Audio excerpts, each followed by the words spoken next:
Salut tout le monde! Bienvenue à notre cours d'espagnol. Aujourd'hui, on va apprendre à parler du temps, un sujet crucial pour voyager et suivre les actualités. On va se concentrer sur comment exprimer le temps en espagnol, un véritable défi pour les francophones à cause des différences grammaticales.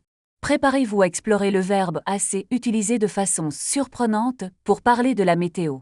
On se basera sur un dialogue imaginaire dans un hôtel. Bonjour tout le monde et bienvenue. Ravi de vous revoir. Alors, pour se rafraîchir la mémoire, souvenons-nous. Familia, C'est là. familie, madre, C'est là. mere, padre, C'est le. pere, hermano, C'est le. frere, Et. hermana, C'est là. sobo. Aujourd'hui, nous allons continuer avec ces mots pour explorer un peu plus la vie de famille. Mi familia es grande. Mi familia es grande. Mi madre es profesora. Mi madre es profesora. ¿Qué tiempo hace hoy? ¿Qué tiempo hace hoy? Hoy hace mucho calor. Hoy hace mucho calor. Vous avez entendu la question poisse au? La structure est vraiment importante. En espagnol, pour parler du temps, on utilise le verbe Hacer. suivi d'un adjectif. Pas de effet comme en français. Par exemple, quand ils disent Hoy hace mucho calor. ça veut dire aujourd'hui, il fait très chaud. N'oubliez pas que le verbe Hacer. qui signifie faire est irrégulier. Évitez de faire l'erreur de traduire littéralement il fait chaud par el hace calor qui est incorrect. On utilise. Hace calor. Rappelons aussi que mucho signifie beaucoup. Allez, continuons notre dialogue. ¿Y en Madrid qué tiempo hace? ¿Y en Madrid qué tiempo hace? En Madrid ahora mismo hace viento. En Madrid ahora mismo hace viento. Dans cet échange, on voit le verbe Hacer. conjugué à la troisième personne du singulier et l'adjectif Viento. qui veut dire vent. Rappelons quelques adjectifs de temps courant. Ventoso. Pour venteux, Soleado. pour ensoleillé, Lluvioso. pour pluvieux. Notez que Sol. signifie le soleil en tant que nom, pas en tant qu'adjectif. Pour dire ensoleillé, on utilise. Soleado. Soyez attentifs à l'accord des adjectifs. Même si ça reste rare dans ce contexte, c'est une bonne habitude. Passons à un autre exemple.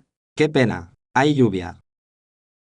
Qué pena. Hay lluvia. Sí, hoy hay lluvia. Sí, hoy hay lluvia. Vous avez remarqué l'utilisation de Hay. est une forme impersonnelle du verbe Haber.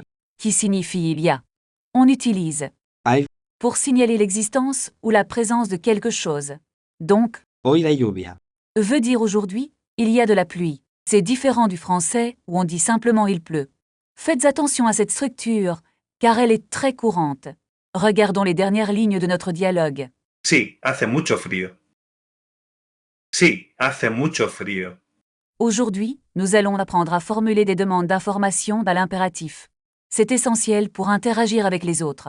Nous utilisons des phrases comme Dime. dis-moi et Pregúntame. demande-moi. L'impératif, c'est la forme du verbe utilisé pour donner des ordres ou faire des demandes de manière directe. C'est très utile pour poser des questions rapidement et simplement. ¿Podrías decirme cómo está el tiempo en Barcelona, por favor? ¿Podrías decirme cómo está el tiempo en Barcelona, por favor? Très bien. La phrase est correcte, mais pour une expression plus naturelle, on préfère souvent d'utiliser une formulation plus douce. Par exemple, au lieu de ¿Podrías decirme? on peut dire. Me dices. La différence est subtile, mais elle rend le discours plus informel et amical. Pensez toujours à adapter votre langage au contexte. ¿Me dices cómo está el tiempo en Barcelona, por favor? ¿Me dices cómo está el tiempo en Barcelona, por favor? En Barcelona hay sol y hace mucho calor hoy. En Barcelona hay sol y hace mucho calor hoy. Dans cette leçon, nous allons apprendre à exprimer nos préférences concernant la météo. L'idée est de pouvoir dire si vous aimez un certain type de temps avec des expressions comme me gusta ou prefiero par exemple. Me gusta el sol. Signifie j'aime le soleil. N'oubliez pas d'utiliser le verbe Gustar. correctement, qui est un peu particulier en espagnol et requiert une attention particulière à la conjugaison. ¿Prefieres el sol o la lluvia? ¿Prefieres el sol o la lluvia? Très bien. Anna vient de poser une question sur les préférences météorologiques. Il est très courant de répondre en utilisant le verbe. Gustar. La structure est Me gusta nom. pour dire j'aime par exemple. Me gusta el sol. N'oubliez pas que ce verbe est un peu particulier et que le sujet de gustar, est celui qui nous plaît. Soyez attentifs à l'accord. Me gusta más el día soleado. Me gusta más el día soleado. Parfait. Bruno utilise ma pour indiquer une préférence plus forte. me gusta más, Signifie je préfère ou j'aime encore plus. Le mot más, est un adverbe de quantité qui modifie l'adjectif, indiquant un degré plus important. Contrairement au français où l'on peut dire je préfère, en espagnol, on utilise souvent me gusta más. pour exprimer la même idée. C'est une construction très utilisée. ¿Y tú, te gusta la nieve? ¿Y tú, te gusta la nieve? Anna introduit La nieve, la neige. C'est un nouveau mot important à connaître si vous voyagez dans des régions froides ou pendant l'hiver. Notez que, comme beaucoup de noms en espagnol, nieve, est féminin, donc on utilise lar, devant. La neige est essentielle pour décrire les conditions météorologiques hivernales et les paysages que l'on peut rencontrer. No, no me gusta nada la nieve. No, no me gusta nada la nieve. Aujourd'hui, nous allons aborder quelques expressions météo plus spécifiques que vous pouvez utiliser pour donner une description plus détaillée du temps. On va apprendre à dire qu'il y a du brouillard, du tonnerre, il grêle ou qu'il fait orageux. N'oubliez pas le verbe hacer, est toujours le point de départ de ces phrases. Écoutez attentivement les exemples et répétez après moi. Prêtez attention aux différences. hay niebla en San Sebastián. Hay niebla en San Sebastián. Excellent. La parole à Niebla, signifie. brouillard, L'important est de poser la question avec le verbe hacer, implicite, c'est-à-dire en utilisant. Hay. Attention à la prononciation du B qui est muet en espagnol. Répétez après moi. hay niebla en San Sebastián. Notez bien l'intonation à la fin de la question. Sí, hoy hace niebla y un poco de frío. Sí, hoy hace niebla y un poco de frío. Très bien, Benoît. Vous avez parfaitement combiné. Hay. Avec l'adjectif. Niebla, Et vous avez ajouté une précision, un poco de frio. C'est excellent. N'oubliez pas que vous pouvez ajouter d'autres détails pour rendre votre description plus vivante, comme l'intensité du froid ou du brouillard. Notez l'accord en genre et en nombre. niebla, Et féminin singulier, donc on utilise. un poco de. ¿Crees que va a haber tormenta mañana? ¿Crees que va a haber tormenta mañana? Nous allons maintenant apprendre à exprimer l'incertitude concernant la météo. En espagnol, on utilise souvent des expressions comme Quizás, pour peut-être, tal vez, qui signifient la même chose. Vous pouvez aussi utiliser l'expression no creo que. suivie de la forme subjonctive pour exprimer qu'on ne pense pas qu'une chose se produira. C'est une façon plus nuancée que d'utiliser simplement no. ¿Crees que va a llover mañana en Valencia? ¿Crees que va a llover mañana en Valencia? Excellent. Vous avez utilisé la structure correcte. N'oubliez pas que lorsqu'on utilise No creo que. le verbe qui suit doit être au subjonctif. Dans l'exemple d'Anna, Llover, devient. llueva. Le subjonctif est utilisé pour exprimer le doute, la volonté, l'émotion, etc. C'est un point de grammaire important, donc entraînez-vous régulièrement. Tal vez haga un poco de sol, pero no mucho. Tal vez haga un poco de sol, pero no mucho. Aujourd'hui, nous allons apprendre à comprendre les prévisions météorologiques en espagnol. Vous allez découvrir comment lire un bulletin météo et identifier les informations clés comme la température, les précipitations et le vent. Nous utiliserons les expressions que vous connaissez déjà, comme Hacer. Et. Hay. pour construire des phrases plus complexes.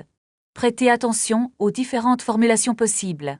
¿Cuál es la previsión del tiempo para Sevilla mañana? ¿Cuál es la previsión del tiempo para Sevilla mañana? Amia a posé une question très importante. Demandez la prévision météo. Notez comment elle est employée ¿Cuál es? pour formuler sa question de manière plus naturelle. On peut également dire ¿Qué tiempo va a hacer mañana en? qui est une autre façon polie de demander la prévision. L'important c'est de bien utiliser Mañana. pour préciser que vous parlez du futur proche. Mañana en Sevilla no se espera mucha lluvia. Mañana en Sevilla no se espera mucha lluvia. Benjamin a répondu de manière claire et concise. Il a utilisé l'expression No se espera. qui signifie on ne prévoit pas. C'est une formulation très courante pour parler des prévisions météorologiques. Il est bon de savoir que Mucha. est utilisé pour qualifier la quantité de pluie attendue, alors que sans Mucha. la quantité est petite, voire négligeable. Avec cette phrase, On introduit une nuance dans la compréhension du temps. ¿Crees que el sol saldrá por la mañana? ¿Crees que el sol saldrá por la mañana? Oggi fa caldo. Oggi fa caldo. In inverno fa freddo. In inverno fa freddo. Oggi è grave ventoso. Oggi è grave ventoso. Se pioggia oggi. Se pioggia oggi. Très bien, Bruno. L'utilisation de Tal vez. est parfaite pour exprimer l'incertitude. Notez aussi l'utilisation de Un poco.